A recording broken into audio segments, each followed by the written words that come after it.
ఈ కీర్తనలో సారాంశం ఏంటంటే 79వ కీర్తనలో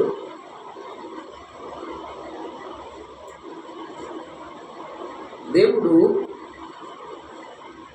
78వ కీర్తనలో పై వచనాలలో కొన్ని మాటలు ఉన్నాయి, చదవండి. 69వ వచనం, 68, 69, 70, 72 వచనాలు చదువుతాం త్వరగా. యూదా గోత్రమును తాను ప్రేమించిన సియోను పర్వతమును ఆయన కోరుకొనెను. తాను అంతరిక్షమును కట్టినట్లు, తాను భూమిని నిత్యముగా స్థాపించినట్లు ఆయన తన పరిశుద్ధ మందిరమును కట్టించెను.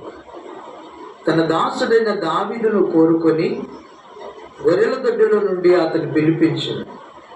పాడి గొర్రెలను వెంబడించడం మాన్పించి తన ప్రజలైన యాకోబును తన స్వాస్థ్యమైన ఇశ్రాయేలును మేపుటకై ఆయన అతనిని రప్పించెను. అతను యథార్థ హృదయుడై వారిని పాలించెను, కార్యములు యందు నేర్పరి వారిని నడిపించెను. దేవునికి మహిమ కలుగును గాక. ప్రియులరా గమనించండి, దేవుడంట యూదా గోత్రాన్ని కోరుకున్నాడంట. యూదా ఎవరు? యాకోబు యొక్క 12 మంది కుమారులలో ఒక కుమారుడు. అతని గోత్రాన్ని, వారందరినీ, యూదా ప్రజలందరినీ యూదా గోత్రము అన్నారు. అట్లనే 12 గోత్రాలను, 12 మంది పిల్లలను ఒక్కొక్కరిని ఒక్కొక్క గోత్రంలో లెక్కించారు. వారి ద్వారా వచ్చినటువంటి సంతానమే భూ ప్రపంచంలో ఉన్నటువంటి 12 గోత్రాల యొక్క ప్రజలు. అర్థమైందా?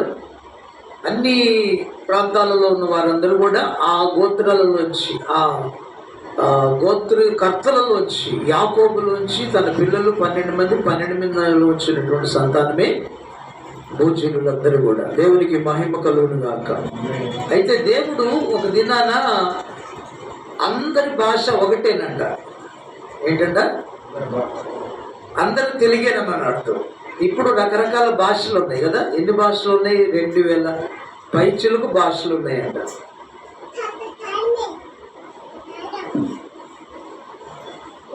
అన్ని భాషలు ఎలా వచ్చాయంటే, ఫస్ట్ దేవుడు సృష్టించినప్పుడు అందరికీ ఒకటే భాష ఉంది. అందరూ ఒకే భాష మాట్లాడేవారు. ఆ సమయంలో అరామిక్ కానీ హిబ్రీ కానీ ఉండేదని అర్థం. పాతకాలంలో అరామిక్ ఎక్కువగా ఉండేది. సరే, వీళ్ళందరూ కలిసి ఉంటే ఒక చోట ఒక పెద్ద గోపురాన్ని కట్టారంట. అందరు కలిసి ఏం చేశారంట? పెద్ద గోపురాన్ని, పెద్ద కట్టడాన్ని కట్టారంట.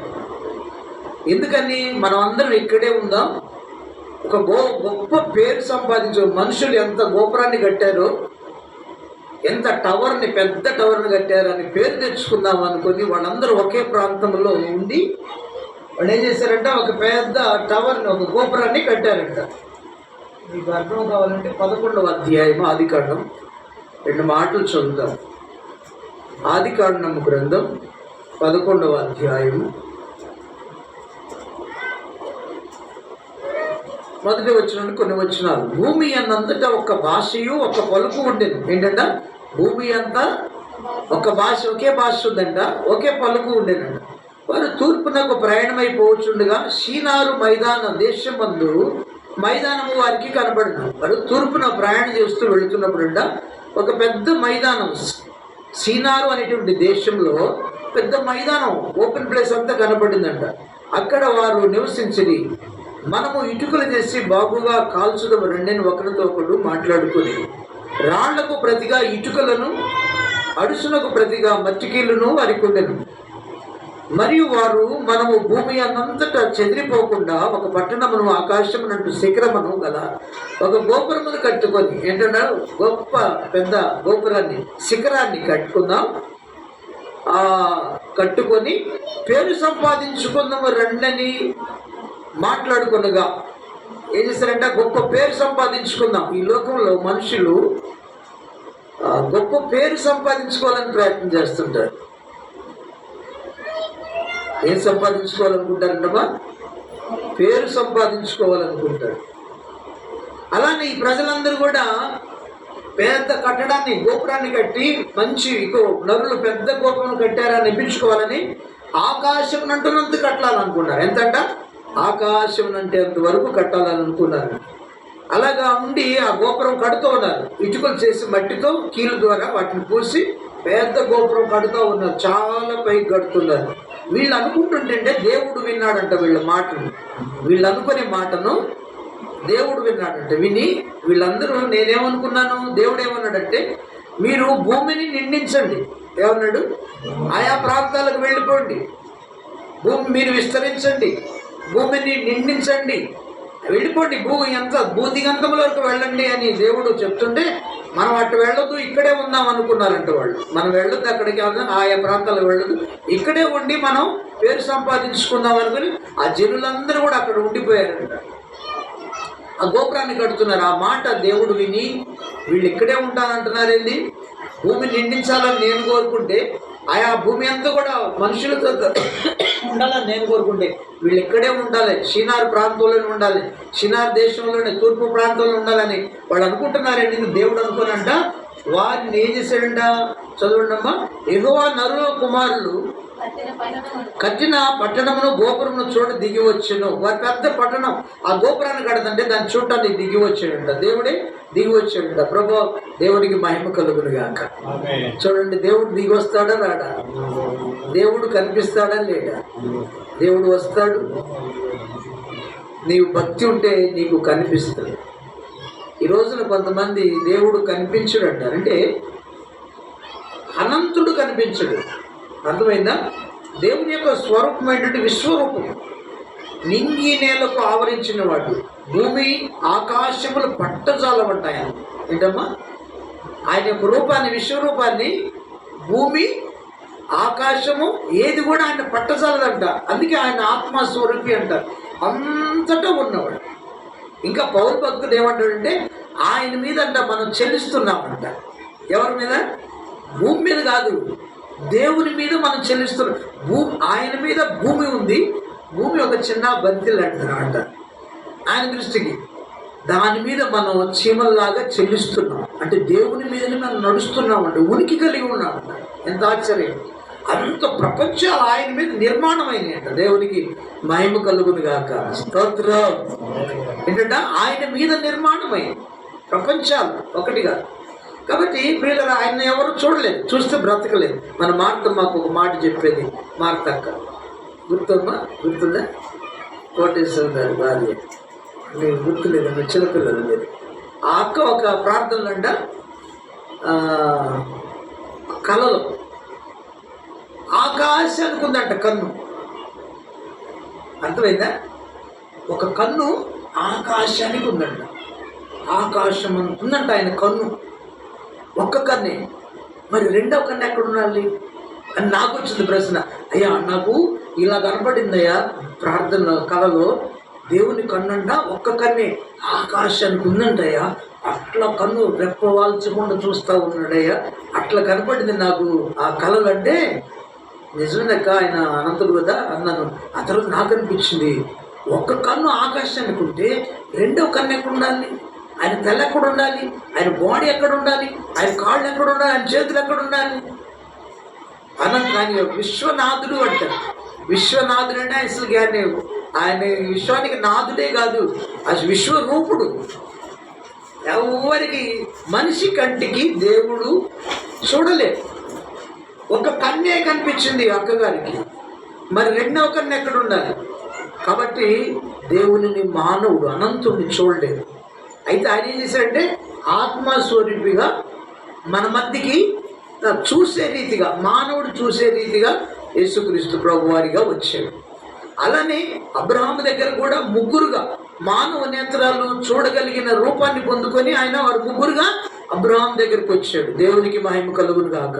ఇక విషయం ఏంటంటే, దేవుడే వారిని చూడటానికి, ఆ పట్టణాన్ని, ఆ గోపురాన్ని చూడటానికి దిగి వచ్చాడు.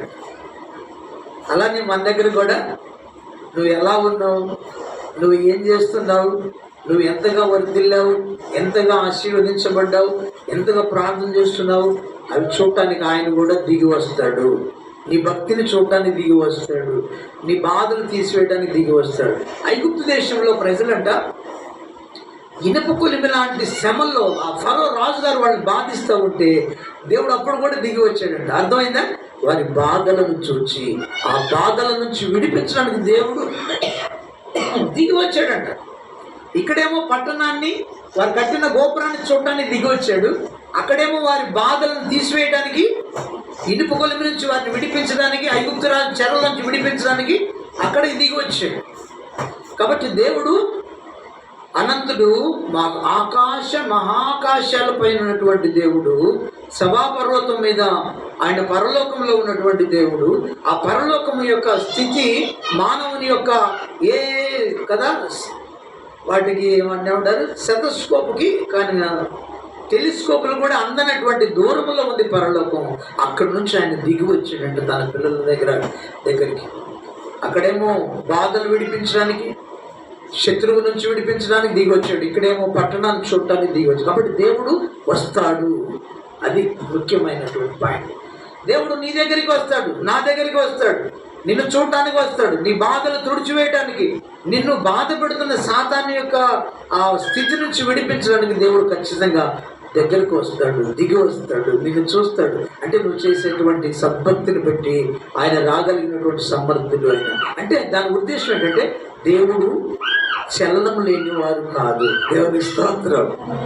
ఆ కాన్సెప్ట్ ఏంటంటే దేవుడు చెల్లించేవాడు, వచ్చేటువంటి నడిచేవాడు. మనం చేసుకున్నవారు నడవగలుగుతారా? తెలియక మనం చేస్తున్నాం. దేవునికి మహిమ కలుగును గాక. కాబట్టి దేవుడు మాట్లాడేవాడు, చూచేవాడు, చెల్లించేవాడు, మనతో తోడుగా ఉండేటువంటి దేవుడు. దిగి వచ్చి వాళ్ళ యొక్క అక్కడ ఏం చేశాడంటే ఆ పట్టణాన్ని దిగి వచ్చాడంట.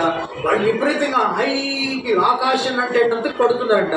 అమ్మో దేవుడు అనుకున్నారంట, వీళ్ళందరూ ఒకే భాష, ఒకే మనస్తత్వంతో ఉన్నారు, ఒకే మాటతో ఉన్నారు, కాబట్టి వీళ్ళు ఇంత పని నా దగ్గర కూడా ఎక్కువ వచ్చే పని చేస్తున్నారని చెప్పేసి దేవుడు అంటే అక్కడ భాషలను తారుమారు చేశాడు. ఏం చేశాడు? చదువు అన్నమాట. ఏం చేశాడు? దేవుడు వారిని చూడటానికి దిగి వచ్చి దిగిపోయి వాడు ఏమన్నాడట, చూడ దిగి వచ్చును 6వ వచనం. అప్పుడు యెహోవా, ఇదిగో జనము ఒక్కటే, వారి భాష ఒక్కటే, వారు ఈ పని ఆరంభించి ఉన్నారు. ఇక మీదట వారు చేయదలిచిన ఏ పని అయినా చేయకుండా వారికి ఆటంకమేమీ ఉండదు. కనుక మనము దిగిపోయి వారిలో ఒకని మాట ఒకనికి తెలియకుండా అక్కడ వారి భాషను తారుమారు చేయడం రండనుకునేను. అలాగే యెహోవా అక్కడి నుండి భూమి అంతటా వారిని చెదరగొట్టింది. కనుక వారు ఆ పట్టణములను కట్టుట మానని దానికి బాబేలు అని పేరు పెట్టి, ఎందుకనగా అక్కడ యెహోవా భూజనులందరి భాషను తారుమారు చేసిన. అక్కడ నుండి యెహోవా భూమి అంతటా వారిని చెదరగొట్టెను. దేవునికి మహిమ కలుగును గాక. చెప్పండి హల్లెలూయా.